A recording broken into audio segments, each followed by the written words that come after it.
Next up, we have our drain pump. These drain pumps do fail on any washer, and they do fail on these washers. When that happens, simply replace it, or you might have a situation where you have something in there, like a little sock, jamming the drain pump or a coin. So you want to remove it. To do so, you have a pinch connection right here. Squeeze it, lift it right out of there. Now you do have this little holder right here, and unfortunately when you have to replace the drain pump, just cut that right off carefully, because a new one's gonna come with a new little holder. So we're gonna get in there and cut that right off. We're gonna go ahead and grab our 10mm socket, and we're gonna start working these 3 screws out of there to remove this drain pump.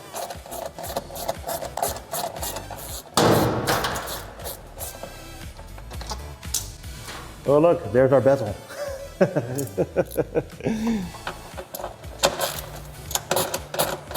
Okay.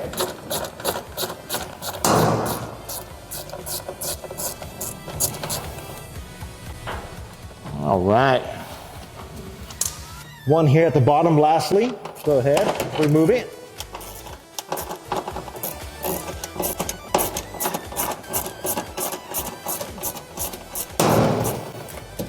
All right, just about there. Okay, now we also have a hose running to it with a clamp. Pliers, go ahead and grab that clamp. Boom. Get out of the way, wire harness. Okay, grab that clamp and walk that hose out of there. Carefully, don't cause damage to the hose. Okay, here we go. This is the drain pump. And like I said, you might find something jammed in here, or you might find something jammed inside.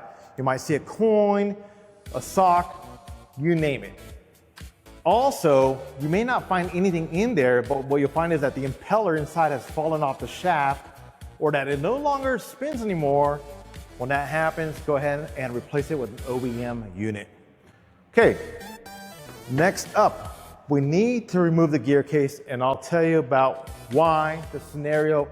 So like I had mentioned, when we have water leaks, that's because your seals had failed and they've probably damaged the bearings already. When that happens, we have to remove the gear case to install an OEM unit. To do so, if you see here, you have a wiring harness and a grounding strap right here. Let's go ahead and walk this off with a 10mm.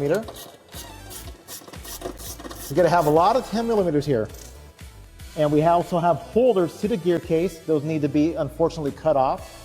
And we have this mount here, 10mm.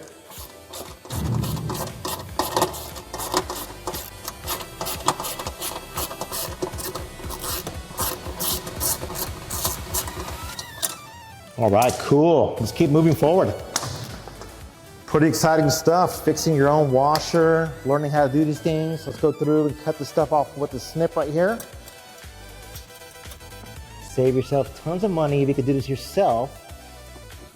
All right. Boom. Let's keep going carefully. Don't cut the wiring harness. Be careful, because if you cut the wiring harness, you have to make that repair. Okay, cool. There we go. Now the wiring harness is out of the way, and we're gonna go through and remove several of these bolts all the way around.